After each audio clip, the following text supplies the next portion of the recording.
our next topic is resolution of a force. Resolution of a force. ठीक है, resolution of a force. यहाँ क्या होता है कि जो सिंगल फोर्स, एक कोई सिंगल फोर्स है, जैसे सपोज कि इस बॉडी में एक कोई सिंगल फोर्स यहाँ पर एक्ट हो रहा है, ठीक है, और इस सिंगल फोर्स के कारण ये बॉडी इस तरीके से मूव कर रहा है कि सपोज कि ये मान लो कि v वेलोसिटी से मूव कर रहा है। अब इस सिंगल फोर्स को दो पार्ट्स में ब्रेक करना, इस तरीके से ब्रेक करना कि जो दोनों पार्ट्स है, यानी जो सपोज कि अब इस ब्लॉक पे एक फोर्स लग रहा है और एक ऐसा फोर्स लग रहा है, ठीक है, सपोज कि ये R है और ये P और Q है, ठीक है। तो दो फोर्स इस तरीके से हम लगा रहे हैं, इस फोर्स को इस सेम पॉइंट पे, जिस सेम पॉइंट पे ये फोर्स लग रहा है, उसी फोर्स को हम इस तरीके से ब्रेक कर रहे हैं कि जो effect produced by this force, जो इफेक्ट इसमें प्रोड्यूस हो रहा है, इस फोर्स के कारण जो प्रोड्यूस हो रहा है, यानी जो वेलोसिटी से ये मूव कर रहा है, वही सेम इफेक्ट इस ब्लॉक में, वही सेम इफेक्ट ये जो फोर्स हम दो कंपोनेंट्स में जो ब्रेक कर दे रहे हैं, वही सेम इफेक्ट इस ब्लॉक में भी क्रिएट हो रहा है। मतलब एक फोर्स को दो पार्ट्स में ब्रेक कर देना, simply resolution of a force क्या हो गया कि एक फोर्स को, एक किसी फोर्स को दो पार्ट्स में ब्रेक कर देना, इस तरीके से ब्रेक करना कि एक जो फोर्स था, जो सिंगल फोर्स था, उसके कारण जो इफेक्ट हो रहा था किसी भी बॉडी में, वही सेम इफेक्ट हो जब हम ब्रेक करके जो दोनों फोर्स अप्लाई कर रहे हैं, तो वही सेम इफेक्ट उस ब्लॉक में हो, ठीक है, वही सेम इफेक्ट वो दोनों फोर्सेस लगाने से भी हो। तो this is the resolution of a force. Okay, so when a single force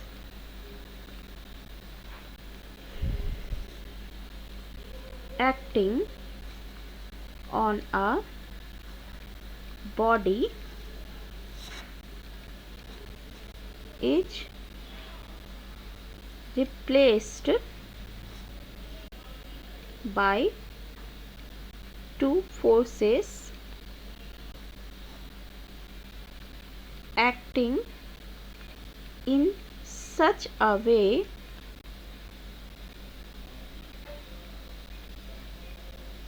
that effect produced by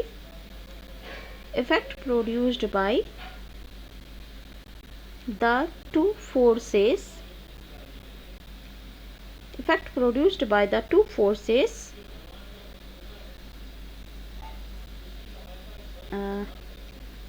is same as that of the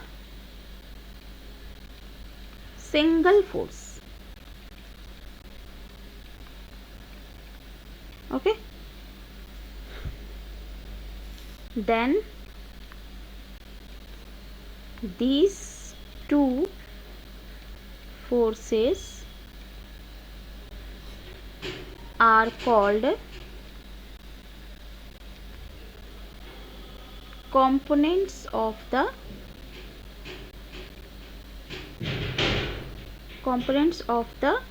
force, ठीक है।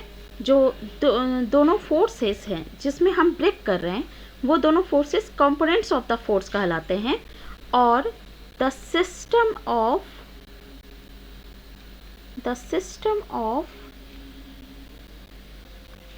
breaking up of a force is called resolution of a force. Okay, so the system of breaking of a force, एक किसी force को हम break कर दे रहे हैं दो कंपोनेंट्स में, this is the resolution of a force. और जो फोर्स जिसको हम ब्रेक कर रहे हैं फोर्स को रिजॉल्व्ड फोर्स कहते हैं। और ठीक है, रिजॉल्व फोर्स यानी ये जो रिजल्टेंट है, जो आर है फोर्स से जिसको हम ब्रेक कर रहे हैं, ये फोर्स आपका क्या कहलाता है? Resolved force. ओके, तो इसे प्रूफ करने के लिए हम क्या मतलब जो कंडीशन है, क्या किस कंडीशन में रिजॉल्व करते हैं वो हम देखते हैं यहाँ पर। सपोज कि हमने एक कोई फोर्स लिया आर फोर्स लिया और इसको हमने ब्रेक किया सच डैट कि ये एक फोर्स यहाँ से P अल्फ़ा बनाए और जो दूसरा फोर्स है वो बीटा एंगल पे Q फोर्स है। ठीक है, यानी इस फोर्स को हमने दो पार्ट में ब्रेक किया, एक P फोर्स में और एक Q फोर्स में। ठीक है, अब हमें देखना है कि अल्फ़ा और बीटा का क्या वैल्यू होना चाहिए।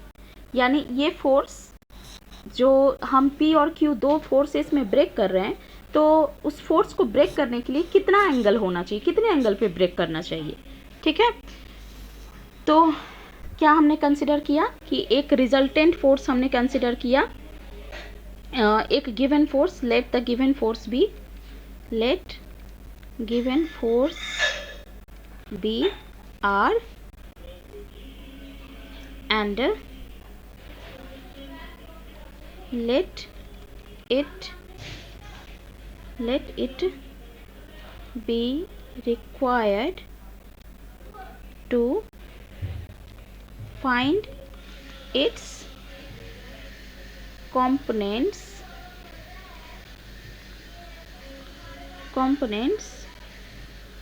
in directions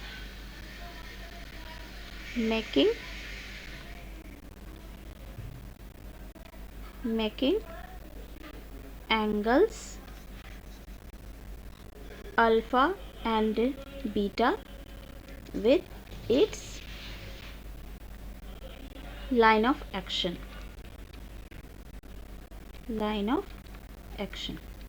ठीक है, कि हमने एक फोर्स ले लिया R और इसे हम अल्फा एंगल और बीटा एंगल पे एक हमने डायरेक्शन ले लिया अल्फा और बीटा, इस डायरेक्शन में फोर्स को ब्रेक करना है हमें। ठीक है, तो अब क्या करते हैं हम कि सपोज कि दिस इज़ द आपका ये क्या है O, ये this is A, this is C, जो ये फोर्स है ये C हो गया और ये आपका B फोर्स हो गया। ठीक है, तो अब यहाँ पर सपोज कि जो OA है that is P force and OB है वो दैट इज Q फोर्स। ठीक है, और एंगल BOC, अब यहाँ से हमने क्या किया कि जो OB के सेम डायरेक्शन से एक पैरेलल लाइन खींच दिया, मतलब OB के पैरेलल एक लाइन खींच दिया और एक OA के पैरेलल में एक लाइन खींच दिया। ठीक है, तो अब ये और ये अगर पैरेलल है, this line and this line, तो यहाँ पर क्या हो गया, बीटा एंगल जो यहाँ है वही सेम यहाँ पर भी बीटा हो जाएगा। ठीक है, तो ये एंगल क्या होगा, दिस एंगल इज द क्या है, ये समेशन 180 है, तो ये क्या हो जाएगा 180 माइनस अल्फा प्लस बीटा, तो ये क्या हो गया angle, this angle is the 180 minus alpha plus beta. ठीक है, 180 माइनस अल्फा प्लस बीटा। ठीक है, तो एंगल BOC, एंगल OCA, ए यहाँ पे है, समझ जाइए, ये A है, यहाँ इसको X मान लेते हैं, यहाँ पे O X डायरेक्शन में है और ये B मान लेते हैं, यहाँ पर ये Y है आपका। ठीक है, इसे 1 मिनट,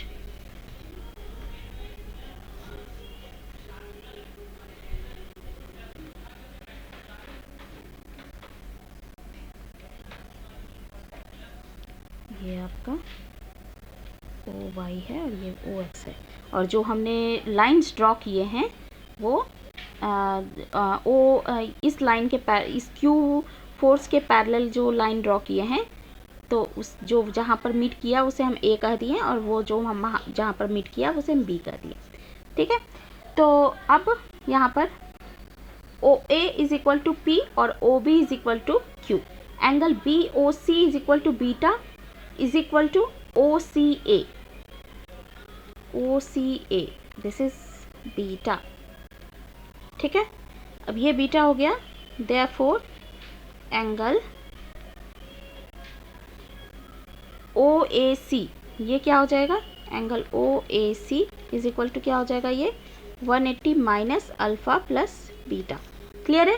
क्या किया हमने, एक फोर्स ले लिया आर और एक हमने ले लिया फोर्स पी और क्यू अल्फ़ा और बीटा एंगल पे। ठीक है, और यहाँ जो फोर्स ओ सी था, वहाँ सी से हमने एक लाइन ड्रॉ किया जस्ट पैरेलल टू क्यू, और सी से इधर बी भी ड्रॉ किया जो जस्ट पैरेलल टू बी, यानी ओ ए सी बी। ये अब क्या हो गया, एक पैरेललोग्राम हो गया। तो बीटा और बीटा यहाँ सेम हो जाएगा। अब ये चूंकि अल्फ़ा और ये बीटा है, तो ये एंगल क्या हो जाएगा, 180 minus alpha plus beta. Clear है यहाँ तक? Now applying in the triangle आपका क्या हो गया, ओ सी ए। इस ट्रायंगल में हम क्या अप्लाई कर रहे हैं, साइन रूल। ठीक है, साइन रूल अप्लाई कर रहे हैं। तो साइन रूल यहाँ पर क्या है, साइन रूल आपने पढ़ा होगा या होता क्या है, ये नहीं भी पढ़ा है तो यहाँ मैं बता देती हूँ। अप्लाइंग साइन रूल में क्या होता है कि जो साइड है वो साइड का लेंथ बाई इसके अपोजिट का angle, sine of opposite angle.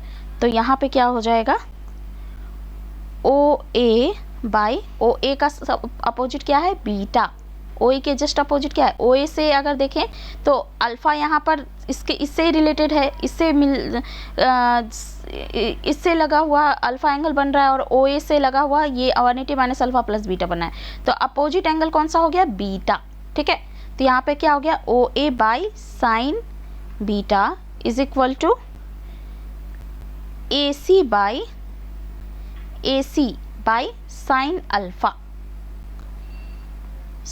Alpha is equal to R by sine alpha plus beta.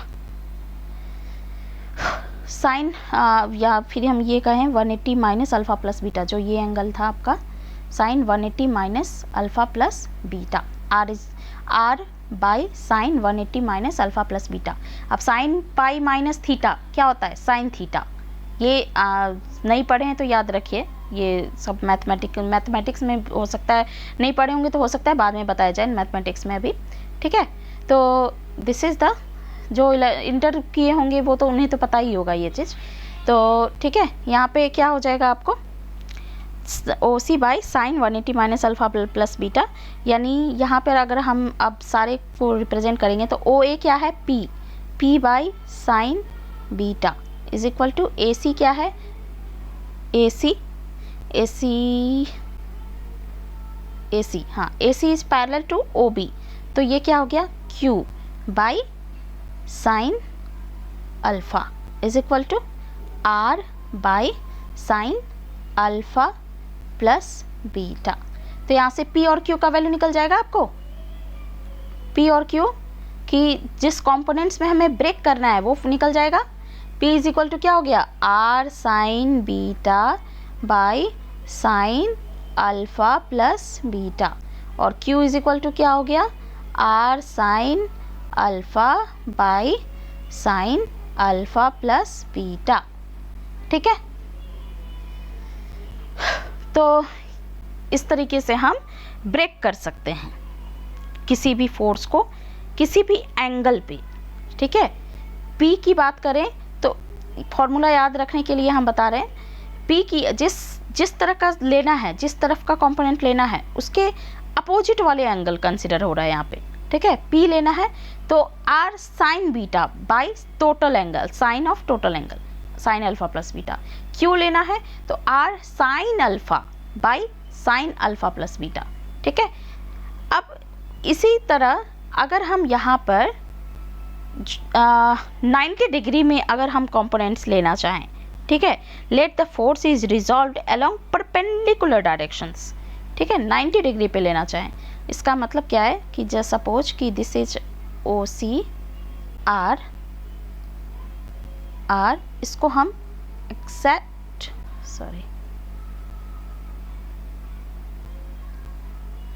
इसको जस्ट हम एग्जैक्ट 90 डिग्री में लेना चाहें। अरे यार थोड़ा सा इसमें सही से ड्रॉ नहीं होता है, कोई बात नहीं।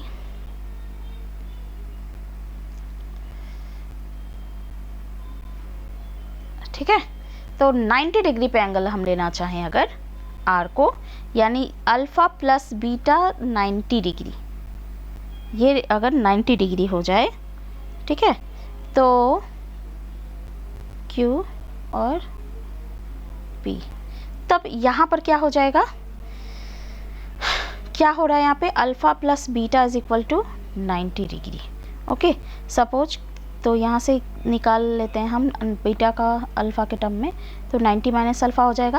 अब पुट कर देंगे हम वैल्यू को पुट कर देंगे, तो P इज इक्वल टू क्या हो जाएगा आपका, R P is equal to क्या था, दिस एंगल था, ये एंगल था ना, ये बीटा था, ये अल्फ़ा था, तो ये मान लेते हैं इसको बीटा और इसको अल्फ़ा, ठीक है, अल्फ़ा प्लस बीटा यहाँ 90 डिग्री। तो P इज इक्वल टू क्या होता था आपका, R sine beta by sine alpha plus beta, तो इसे हम लिख देते हैं R sine beta by sine alpha plus beta यानी साइन 90। तो ये क्या हो जाएगा, साइन बीटा यानी साइन 90 माइनस अल्फ़ा, तो क्या हो जाएगा ये आर साइन 90 माइनस अल्फ़ा। अब साइन 90 माइनस थीटा क्या होता है, कॉस थीटा, तो यानी ये क्या हो गया आर कॉस अल्फ़ा, ठीक है। P is equal to R cos alpha. Similarly R बोल रहे हैं, Q अगर हम देखें, Q की अगर बात करें, Q इज इक्वल टू तो R sine alpha by sine 90, तो ये क्या हो जाएगा आर साइन अल्फ़ा। इसका मतलब क्या है, इसका मतलब क्या है आपका कि आर अगर कोई फोर्स है और वो जो एंगल हमारा गिवन है, सपोज कि यहाँ पर अल्फ़ा गिवन है, तो इस एंगल से टच्ड वाला जो आपका कंपोनेंट है वो कोसाइन हो जाता है, और जो अलग वाला कंपोनेंट है वो साइन हो जाता है, यानी आर का इधर हो जाएगा components P cos alpha, R cos alpha, और इधर हो जाएगा are sine alpha.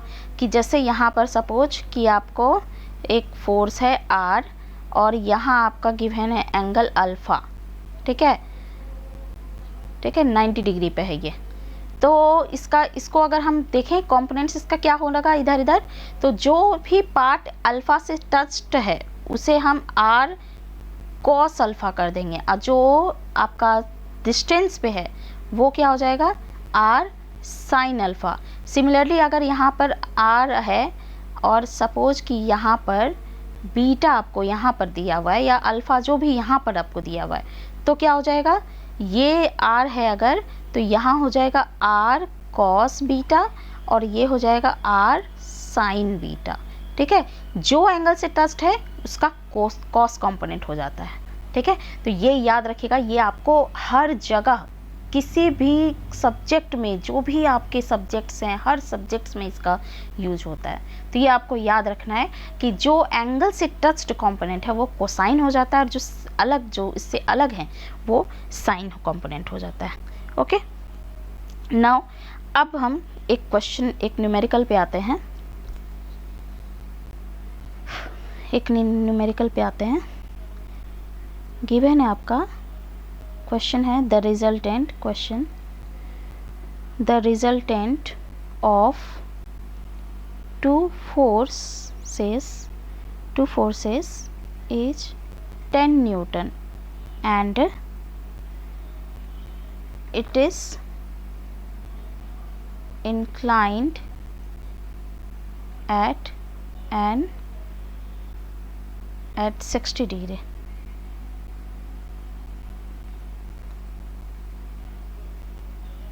it is inclined at 60 degree to one of the forces, okay, whose magnitude is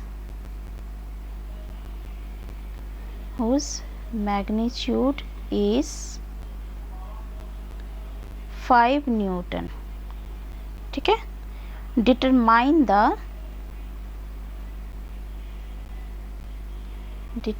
the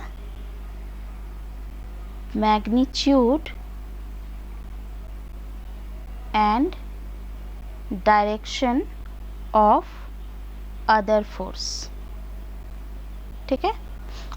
तो आपका दिया हुआ है एक फोर्स 10 न्यूटन का, और ये फोर्स एक 60 डिग्री पे इंक्लाइंड है किसी एक फोर्स से जिसका मैग्नीट्यूड है 5 न्यूटन। उसका अदर कंपोनेंट का आपको मैग्नीट्यूड और डायरेक्शन बताना है, ठीक है। तो यहाँ क्या हो जाएगा कि सपोज कि ये P है, P इज इक्वल टू 5 दिया हुआ है और Q आपको निकालना है। तो P इज इक्वल टू क्या होता है, P is equal to R sine beta upon sine alpha plus beta. Alpha यहाँ क्या दिया हुआ है 60 प्लस बीटा। R क्या दिया हुआ है 10, इसको हम 10 रख देंगे। तो ये क्या हो जाएगा, ये क्या हो जाएगा, अब P क्या दिया हुआ है, P is 5 is equal to 10 sine beta by sine 60 plus beta, ठीक है। यहाँ हो जाएगा 2, कट गया तो यहाँ से अब क्या हो गया आपको 2 sine beta is equal to sine 60 plus beta. Sine A plus B क्या होता है, sine A cos B plus cos A sine B. तो साइन ए यानी sine 60 √3/2 cos beta plus half sine beta is equal to 2 sine beta, ठीक है। तो यहाँ से आपको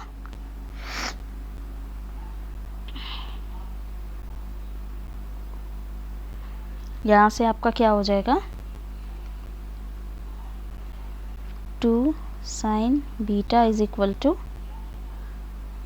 0.866 cos beta plus 0.5 sine beta, ठीक है। तो यहाँ से हो गया आपको 1.5 sine beta is equal to 0.866 cos beta, यानी यहाँ से 10 बीटा का वैल्यू आपको आ जाएगा 10 beta is equal to 0.866 upon 1.5 is equal to ये हो जाएगा आपको √3/2 इंटू, इसको हम कर देते हैं 2/3। हम पॉइंट फ्रैक्शन को चेंज कर लिए, इसमें आसान पड़ रहा है हमें। तो ये आ जाएगा 1/√3, यानी बीटा इज इक्वल टू क्या हो जाएगा 30 डिग्री इज इक्वल टू होता है ना 1/√3।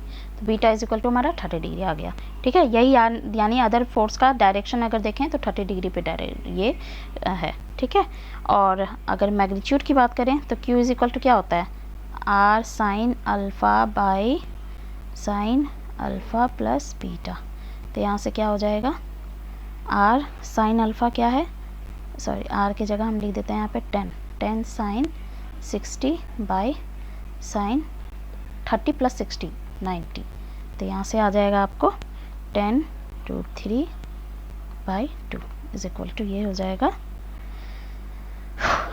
10 इंटू 0.866 यानी 8.66 न्यूटन, ठीक है। तो ये था आपका रिजोल्यूशन ऑफ अ फोर्स।